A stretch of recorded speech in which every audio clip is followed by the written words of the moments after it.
رات کو اگر چمیں جیسی آپ باہر نکلیں گے مسجد کے باہر نہیں، جہاں پہ بتایا جائے گا اس پوائنٹ پہ اگر آپ جمع ہوں گے تو میں نیت کراؤں گا لیڈیز حضرات کو بھی، چونکہ نیت کے فوراً بعد جو واجب ہے وہ یہ ہے کہ تلبیہ۔ تلبیہ کیا ہے؟ لبیک اللہم لبیک لبیک لا شریک لک لبیک ان الحمد والنعمت لک والملک لا شریک لک لبیک۔ یہ جملہ آپ کو دہرانا واجب ہے۔ اگر کسی نے اس میں غلط پڑھا ہے، حتیٰ اگر بچے کو کوئی محرم کرتا ہے اس کی آداب الگ بیان کروں گا، نابالغ کو کوئی اگر، کیونکہ قانون یہ ہے کہ جتنے بھی بالغ لوگ ہیں اگر وہ زیارت کرنے مکہ آنا چاہتے ہیں تو ان کے لیے آنا حرام ہے، مگر یہ کہ احرام کے ساتھ آئیں، یعنی مکے کی باؤنڈری کے اندر جانا جو مواقیت ہے اس کو رد کرنا بغیر احرام کی نیت کے حرام ہے۔ ایک کنٹری دنیا میں ایسی ہے مکہ، جہاں پر ہم بغیر عمرے کی یا حج کی نیت کے بغیر مکہ سٹی میں انٹر نہیں کر سکتے۔ صرف جو مستثنا ہے وہ نابالغ لڑکے اور لڑکیاں ہیں۔ اگر کوئی بچی 9 سال کے نیچے ہے تو وہ نارملی صورت میں جیسے دوسری کنٹری کا سفر کر سکتی ہے وہ یہاں کر سکتی ہے، مدینے تک آدمی آ سکتا ہے، لیکن مکہ انٹر کرنا اس کے لیے حرام ہوگا۔ لہٰذا جو بالغ لوگ ہیں ان کے پاس کوئی چارہ نہیں ہے کہ ان کو عمرہ کرنا ہی کرنا ہے، یہ اختیاری نہیں ہے، زیارت کی طرح نہیں ہے، بالکل زیارت سے بالکل ڈیفرنٹ ہے۔ زیارت میں آپ گئے اور واپس چلے آئے، نہیں گئے روزے میں چلے گا، آپ حرم میں نہیں گئے، 2 دن نہیں گئے، کچھ اور کر لیا، بیمار پڑ گئے کچھ، یہاں پہ نہیں ہے۔ یہاں پہ خدا نخواستہ انشاءاللہ ایسا نہیں ہوگا، لیکن اگر کوئی مر بھی گیا ہے نا تب بھی اس کا عمرہ کنٹینیو کرنا پڑے گا، نیابت میں ہی صحیح، دوسرے لوگ کریں گے۔ عمرے کا ایک بار اگر احرام باندھ لیا ہے تو پھر باہر آنے کے کوئی چانسز نہیں ہے۔ تو یہ ایک بات ہو گئی۔ پہلا عمل یہ ہے کہ میقات پہ جائیں گے، احرام وہاں غسل کریں گے، غسل کرنے کے بعد لباس احرام پہنیں گے، مطلب ان کے لیے واجب ہے، خواتین اپنا لباس جو بھی عمرہ کرنا چاہتی ہیں وہ پہن لیں گی۔ بہتر یہ ہے کہ کالا لباس نہ ہو خواتین کے لیے، اور اس سے زیادہ ثواب یہ ہے کہ سفید لباس ہو، لیکن کنڈیشن ان کے لیے نہیں ہے، وہ اپنے نارمل لباس میں بھی نیت کریں گے۔ تو نیت کے بعد کیا کرنا ہے؟ تلبیہ کہنا۔ تلبیہ کے فقرات آپ کو یاد ہونا چاہیے، اور یہ تلبیہ 425 کلومیٹر تک کہنا ہے آپ کو۔ مسجد شجرہ سے لے کر کے مکہ 425 کلومیٹر ہے تقریباً۔ مکے کی حدوں سے پہلے وہاں آپ کو لاکھوں لوگ ملیں گے تلبیہ کہتے ہوئے، وہ دوسرے لوگ ہیں۔ ہمارے جو معصومین نے طریقہ بتایا ہے کہ تلبیہ مسجد شجرہ سے شروع کریں گے نیت کے بعد، مکہ کی باؤنڈری سے پہلے تک پڑھ سکتے ہیں، اس کے بعد آپ تلبیہ نہیں پڑھیں گے۔ یہ بات واضح ہو گئی۔ پہلا پارٹ عمرہ مفردہ کا نیت، یعنی لباس احرام مرد کے لیے نیت، اور نیت کے بعد تلبیہ۔ پھر سے پڑھیے آپ لوگ، تلبیہ کے فقرات جاری کیجیے۔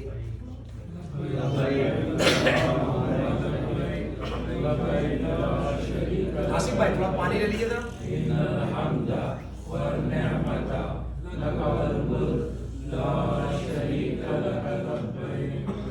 الحمدللہ، ٹھیک ہے۔ اس کو مخرج سے ادا کریں، کوشش کریں صحیح ادا کریں، تلفظ بالکل صحیح ہونا چاہیے، کیونکہ اگر ذرہ برابر کسی کا باطل ہوتا ہے تو نیت ہی نہیں صحیح ہوگی، کیونکہ نیت جب ہی کمپلیٹ ہوگی جب تلبیہ کہیں گے۔ پچھلے گروپ میں خاتون کا موبائل چھوڑ گیا تھا تو موبائل ڈھونڈنے کے چکر میں پورے گروپ نے کر لیا تھا نیت، لیکن جب وہ باہر آئے میں نے اس سے پوچھا آپ، انہوں نے کہا موبائل میرا گم ہو گیا، میں نے کہا نیت کی، کہنے لگے نہیں۔ تو اگر نیت بھی کر لیا اور تلبیہ نہیں کہا ہے نا تب بھی نہیں ہے، عمرہ ہوگا۔ نیت جب ہی کمپلیٹ ہوگی جب مرد لباس احرام میں ہو، 1، سیکنڈ نمبر پر نیت کرے، 2، تھرڈ نمبر پہ تلبیہ کہیں، اور نیت کے فوراً بعد تلبیہ کہنا ہے۔ شکریہ، صلوات پڑھ دیں۔ اللہم صلی علی محمد۔ تو یہ پہلا پارٹ ہوا۔ پھر میں دہراتا ہوں، بار بار ریپیٹ کر رہا ہوں تاکہ سب کے بات سمجھ میں آ جائے۔ 7 عمل انجام دینا عمرہ مفردہ میں۔ پہلا عمل میقات پہ جا کر کے احرام پہننا، احرام پہننے کے بعد نیت کرنا، نیت کے بعد تلبیہ پڑھنا، یہ ہو گیا۔ پھر آپ بس میں بیٹھ جائیں گے۔ اب آپ کے اوپر جیسے ہی آپ نے تلبیہ پڑھا، لبیک اللہم لبیک لبیک لا شریک لک لبیک ان الحمد والنعمت لک والملک لا شریک لک لبیک، جیسے آپ نے یہ کہا اب آپ کے اوپر 25 چیزیں حرام ہو جائیں گی۔ جو سب سے زیادہ پریشانی ہوتی ہے وہ شیشہ دیکھنا۔ بس میں بیٹھیں گے شیشہ، آپ لفٹ میں جائیں گے مکے میں، آپ کے سامنے ہر جگہ میئر اور شیشہ موجود ہے۔ بس میں بیٹھیں گے ہر طرح، زیادہ پردے ڈال لیجیے بس کی سائڈوں میں، جو اس کی سیٹ ہے سیٹ کے سامنے جو سامنے لگی ہے اسکرین کے بغل میں شیشہ، اس میں آپ کو نہیں دیکھنا ہے، ٹھیک ہے۔ پہلی چیز جو حرام ہو گئی سمجھ لیجیے شیشہ دیکھنا حرام ہے، جو سب سے زیادہ کنٹرول کرنا پڑے گا. آپ واش روم میں جائیں گے وہاں سامنے شیشہ، لفٹ کے اندر جائیں گے وہاں سامنے شیشہ، تو آپ کو اپنی نگاہوں کو جھکانا ہے. 25 چیزیں حرام ہوتی ہیں، جن میں سے میں بھی عرض کروں گا کچھ چیزیں ایسے حرام ہیں جن پر کفارہ واجب ہے، اور کفارہ 1 مٹھی گندم گیہوں سے لے کر کے اونٹ تک کی قربانی ہے. ٹھیک ہے، اور آج اونٹ کی قیمت کتنی ہے؟ 100 ملین 1 اونٹ کی قیمت ہے تقریباً. تو جتنا لگا کہ میں آیا عمرہ کرنے کے لیے، اس کے 10 گنا برابر یا 5 گنا برابر میرے اوپر کفارہ اگر ہو جائے تو یہ نہیں صحیح ہے. لہذا مجھے اپنے آپ کو بچانا ہے. انشاءاللہ ایسا نہیں ہوگا. ابھی کانٹینیو 2 گروپ اور گئے ہیں، کوئی کفارہ کسی کے اوپر نہیں ہوا، صرف ایک صاحب کے اوپر 1 بکرا ہوا تھا پورے گروپ میں. وہ بھی انہوں نے کچھ ایسا کر دیا تھا تو ان کو بتا دیا گیا. کوئی مسئلہ نہیں ہے، 1 بکرے قربانی کو کر دیں گے، بات ختم ہو جائے گی. لیکن کوشش کریں گے انشاءاللہ آپ کے کسی کے اوپر کوئی کفارہ نہ ہو، اس لیے بار بار متوجہ کیا جائے گا. تو یہ پہلا عمل ہو گیا. 24 چیزیں حرام ہو گئی نیت کرنے کے بعد. 25 چیزیں. اس کے بعد یہاں سے جائیں گے 425 کلومیٹر مکے، تقریباً 5 سے 6 گھنٹے کا راستہ ہے. راستے میں کھانا کھائیں گے، ایک جگہ واش روم وغیرہ کے لیے گاڑی رکے گی. اس کے بعد ہم لوگ مکے پہنچ جائیں گے. اس کو ذرا دھیان دیجیے گا، میں ٹور آپریٹر نہیں ہوں، میں جو میرا کام ہے یعنی مسائل کا بیان کرنا، اس پہ توجہ کیجیے. ٹائم کا کہیں خیال ہر جگہ رکھنا چاہیے، لیکن یہاں پہ اگر آپ ٹائم کا خیال نہیں رکھیں گے تو عمرے میں سختی ہو جائے گی. کیوں؟ نماز صبح سے جتنا قریب آپ جائیں گے طواف کرنے کے لیے اتنا رش بڑھ جائے گا. لہٰذا جو ٹائم وہاں دیا جائے گا کہ بھئی آپ ریڈی ہو کر کے آ جائیے ہم طواف کے لیے جا رہے ہیں، اس میں ٹائم کی پابندی ضرور کریے گا. میں آپ سے خواہش کرتا ہوں تاکہ ہمارے عمرے میں کہیں کوئی بریک نہ آئے. دوسرا عمل کیا ہے؟ مکے پہنچنے کے بعد دوسرا پارٹ کیا عمرے کا؟ طواف کرنا ہے. کس چیز کا؟ خانہ کعبہ کا. کئی چکر مارنے ہیں؟ 7 چکر مارنے ہیں. کہاں سے شروع کرنا ہے؟ حجر اسود سے. کہاں ختم کرنا ہے؟ حجر اسود پر. حجر اسود سے آپ شروع کریں گے، 1 راؤنڈ ماریں گے آپ تو 1 چکر ہوگا، طواف نہیں ہوگا. پبلک میں ایک بات یہ مشہور ہو گئی ہے کہ یہ طواف ہے. طواف نہیں ہے. طواف کہتے ہیں 7 شوط کو. 7 شوط کا مطلب 7 چکر. شوط یعنی چکر. جب 7 چکر آپ لگا لیں گے تو 1 طواف بنے گا. اگر کسی نے کہا میری طرف سے طواف کر دینا تو اور میں حجر اسود سے جا کے 1 چکر مار کے لا کے ختم کر دوں، یہ طواف نہیں ہوا. اور ابھی بھی طواف نہیں ہوگا. 7 چکر جب لگا دیں گے تب بھی طواف نہیں ہوا. طواف کا مطلب ہوتا ہے 7 چکر لگانا اور 2 رکعت نماز پڑھنا. یہ دونوں چیزیں سمجھ لیجیے ایک طریقے سے، اس میں گیپ بھی نہیں کرنا ہے. ہاں اگر کوئی ضعیف ہے، تھک گیا ہے، تھوڑی دیر کے لیے بیٹھ جائے، جگہ نہیں مل رہی نماز کے لیے جہاں پڑھنا ہے، تھوڑی دیر ویٹ کر رہا ہے، یہ اتنا چلے گا. لیکن زیادہ گیپ کرنا نہیں صحیح ہے. اس کو موالات کہتے ہیں. ترتیب ایک الگ چیز ہے، موالات ایک الگ چیز ہے. ترتیب کا مطلب ہوتا ہے اس عمل کے بعد اس عمل کو انجام. مثال کے طور پر چہرہ دھلتے ہیں آپ وضو میں، چہرے کے بعد رائٹ ہینڈ کو دھلتے ہیں، رائٹ کے بعد لیفٹ کو. یہ ترتیب ہے، پہلے اس کو پھر اس کو پھر اس کو. اسے ترتیب کہتے ہیں. موالات کہتے ہیں زمانی جو فاصلہ ہے اس کو ختم کر دینا.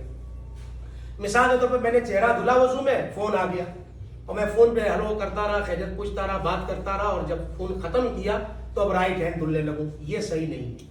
میں نے موالات کو ختم کر دیا، وضو میرا باقی ہے، مجھے اثر نو پھر سے وضو کرنا ہے. ایسی طواف میں موالات واجب ہے، اور طواف اور نماز طواف میں بھی موالات واجب ہے. 7 چکر لگانا ہے، یہ دوسرا عمل ہوا. مقام ابراہیم کے پیچھے آپ کو 2 رکعت نماز پڑھنی ہے اور ہر جگہ نیت کرنا ہے. احرام باندھ رہے تھے تو آپ نیت کریں گے میں خالصۃ لوجہ اللہ، نہ شو کے لیے، نہ حاجی صاحب کہنے کے لیے، نہ یہ چھوٹا حج ہے. یہ چھوٹا حج یعنی حج میں یہی عمل انجام دیا جاتا ہے جو بھی آپ انجام دیں گے، اور جو ہارڈ عمل ہے وہ یہی جو آپ ابھی انجام دیں گے عمرے میں. باقی سونا ہے، رکنا ہے، ٹھہرنا ہے، وہ سب ہے. جو واقعی عمل جو انجام دیتے ہیں، جو روح ہے، وہ یہی اچھی چیزیں ہیں. اب آپ دیکھیں کہ معاف کیجیے گا تھوڑا سا متوجہ رہے آپ. دوسرا عمل طواف کرنا ہے. تیسرا عمل نماز طواف. چوتھا عمل وہاں پر ہم پیچھے جائیں گے، صفا اور مروہ کے درمیان صحیح کرنا ہے. صفا کہتے ہیں چنے ہوئے کو. جناب آدم وہاں بیٹھے تھے پہاڑی پہ صفا کی، جناب حوا وہاں بیٹھی. تفصیلات بہت زیادہ میں تفصیل سے بیان نہیں کر پاؤں گا کیونکہ وقت ہمارے پاس بہت کم ہے. ٹھیک ہے. ایک بات، مروہ مرا سے بنا ہے. عربی میں خاتون کو مرا کہتے ہیں. عورت کا جو لقب ہے، جو نام ہے، جیسے رجل کہتے ہیں مرد کو، ویسے خاتون کو مرا کہتے ہیں عربی میں. مروہ اس لیے کہتے ہیں کہ خاتون نے پہاڑی کے اوپر بیٹھی تھی. کون کی؟ ہماری ماں ہوا تھی. جناب حوا نے چونکہ اس پہاڑی کے اوپر قیام کیا تھا، لہذا اس مروہ مرآ کی مناسبت سے اس کو مروہ کہتے ہیں. اور جناب آدم کو اصطفی آدم، قرآن کی آیت، جناب آدم کو اللہ نے چنا تھا، اس لیے آدم کی مناسبت سے اس کو صفا کہتے ہیں۔ اس میں غلط نہ سمجھیے گا، جا کر کے آنے کو ایک چکر نہیں کہتے، جانا ہی ایک چکر ہے۔ آپ صفا سے جب شروع کریں گے، صفا کی پہاڑی یہ ہے، سامنے وہاں خانہ کعبہ ہوگا، آپ طواف کر کے آئیں گے، مقام ابراہیم ادھر ہوگا، مقام ابراہیم کے پیچھے جب آئیں گے تو یہاں پہ یہ صفا ہے اور سامنے آپ کے خانہ کعبہ ہے۔ یہاں سے ایک چھوٹی سی دعا پڑھ کے اگر پڑھنے دیں گے، پڑھنے نہیں دیتے ایسے، اگر پڑھنے جائیں گے تو پڑھ کے ہم لوگ، واجب نہیں ہے وہ لیکن مستحب، پڑھنے کے بعد ہمارے سامنے یہ صفا کی پہاڑی ہے، ہمارا سینہ بالکل مروہ کی طرف ہونا چاہیے، صورت یہ، اور یہاں سے ہم جو راؤنڈ لگائیں گے 377 میٹر ہے یہ صفا سے مروہ کے درمیان، جو بین الحرمین کا فاصلہ ہے۔ مولا عباس امام حسین اسلام کے حرم کے جو گیپ ہے جسے بین الحرمین کہتے ہیں، جو فاصلہ وہاں کا ہے وہی یہ فاصلہ ہے۔ یہاں پہ میرا چشم، میرا سورج سامنے ہو، پانی آپ نہیں پی سکتے ہیں، دائیں بائیں نہیں مڑ سکتے ہیں۔ اس میں زیادہ غلطی جو کرتے ہیں وہ یہی کرتے ہیں کہ ارے میرا بچہ رہ گیا، میرا بھائی رہ گیا، یا کوئی اور رہ گیا، میرا ساتھی رہ گیا، تو گھوم جاتے ہیں۔ خوب اگر آپ گھوم گئے تو چونکہ وہاں پہ جب مجمع زیادہ ہوتا ہے تو پیچھے مڑنا بہت سخت ہوتا ہے، زیادہ ایسا کام ہی نہ کریں کہ آپ پیچھے جائیں۔ اگر آپ مڑ گئے، کیوں کر لیا، یا آپ نے پیچھے مڑ کے دیکھ لیا کہ وہ نہیں آیا، تو پھر آپ چند قدم پیچھے جائیں گے، جتنے قدم آپ چلے ہیں یا رکے ہوئے پھر آپ آگے بڑھیں گے، آپ آگے وہاں سے نہیں بڑھ سکتے ہیں۔ لہٰذا کوشش کیجئے، میں آپ کو بتاؤں گا جب آپ چلیں گے 5 چیزیں آپ کے بیگ میں ہونا چاہیے، جس میں سے ایک پانی بھی ہو۔ یہ چوتھا عمل ہوا۔ دیکھیے احرام باندھا، آپ نے نیت کی تلبیہ کہی، ایک عمل یہاں مدینے میں کرنا ہے، مدینے کے بعد دوسرا عمل طواف کرنا ہے، تیسرا عمل نماز طواف پڑھنا ہے، چوتھا عمل صحیح کرنا ہے صفا اور مروہ کے درمیان۔ صفا سے چل کے مروہ جاؤں گا 1 چکر، مروہ سے صفا پہ آؤں گا 2 چکر، صفا سے مروہ پہ جاؤں گا 3 چکر، مروہ سے صفا پہ آؤں گا 4، صفا سے مروہ پہ 5، مروہ سے صفا پہ 6، اور پھر صفا سے مروہ پر 7۔ یہاں پر آپ کا 25 چیزوں میں سے 24 چیزیں جائز ہو جائیں گی۔ کب؟ وہیں پہ ایک عمل انجام دینا ہے، ضروری نہیں وہی انجام دے، ہوٹل میں بھی جا کے انجام دیں گے۔ جب تک اس عمل کو انجام نہیں دیں گے آپ حالت احرام میں رہیں گے، وہ 25 چیزیں آپ پہ حرام رہیں گی۔ وہ کیا کرنا ہے؟ 5واں عمل تقصیر کرنا ہے خواتین کے لیے، اور مرد حضرات میں آپ سے یہی کہوں گا کہ آپ 2 عمرہ حد اقل کریں، 1 عمرہ مت کریں، چونکہ پورے سال میں یہ خوش نصیبی آپ کی، آپ ایسے ٹائم پہ آئیں کہ جو پورے سال میں سب سے زیادہ ثواب ہے عمرہ مفردہ کا، وہ رجب میں۔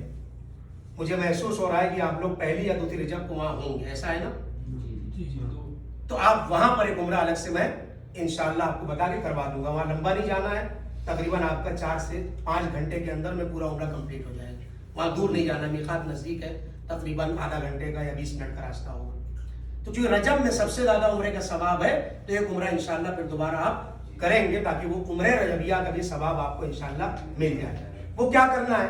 لیڈیز حضرات جا کر کے اپنا بال کاٹیں گی، تھوڑا سا پردے میں جا کر کے تھوڑا سا بال کاٹ دیا، اور مرد حضرات اگر دوسرا عمرہ کرنا ہے ان کو تو پورا بال مت اڑوائیں، کیونکہ اگر پہلی عمرے میں پورا بال اڑا دیا تو پھر دوسرے عمرے میں کیا کاٹیں گے؟ لہذا ان کو روکنا ہے، پہلے عمرے میں ان کو تھوڑا سا بال کاٹ دینا ہے، ٹھیک ہے؟ ہر جگہ نیت دیکھیے، آپ یہاں احرام باندھیں گے، نیت کریں گے میں عمرہ مفردہ کرتا ہوں یا کرتی ہوں قربتاً الی اللہ، یہ یہاں کی نیت ہو گئی۔ دوسرا عمل کیا ہے؟ طواف کرنا ہے۔ طواف جب کریں گے تو حجر اسود سے تھوڑا پہلے ہی نیت، کیونکہ ایگزیکٹ پتہ نہیں چل پاتا ہے۔ یہاں پر پیلر ہے، سامنے گرین لائٹیں لگی ہیں لائن سے، اس گرین لائٹ اور حجر اسود کے درمیان میں ہی آپ کو حجر اسود کے بالکل سامنے ہی، اگر ایک اسٹیپ بھی آگے بڑھ گئے اور نیت نہیں کی تو طواف باطل ہے۔ لہذا پہلے ہی سے نیت کر لیں، بار بار متوجہ کیا جائے گا، بتایا جائے گا آپ کو، تاکہ نیت پہلے سے رکھیں پھر طواف شروع کریں۔ طواف کیا، نماز طواف پڑھی اور صحیح کی اور تقصیر کیا۔ جیسے آپ نے تقصیر کیا یعنی بال کاٹا نا، اب آپ کے اوپر 25 چیزوں میں سے 24 چیزیں جائز ہو جائیں گی، یعنی اب احرام سے باہر آ گئے۔ لباس احرام ہوٹل میں جا کے اتار سکتے ہیں، نارمل لباس پہن سکتے ہیں۔ ابھی حج پہ ہم لوگ اس سال یہاں تھے، حج تک آسانیاں تھیں، ابھی تھوڑا سختی کر دی۔ ابھی جیسے اسکول میں بچے جاتے ہیں نا، بھائی یہ ڈریس ہے اس اسکول کا، ڈریس کے ساتھ آؤ گے تو انٹر کر دیں گے انٹری، نہیں تو نہیں آنے دیتے ہیں نا۔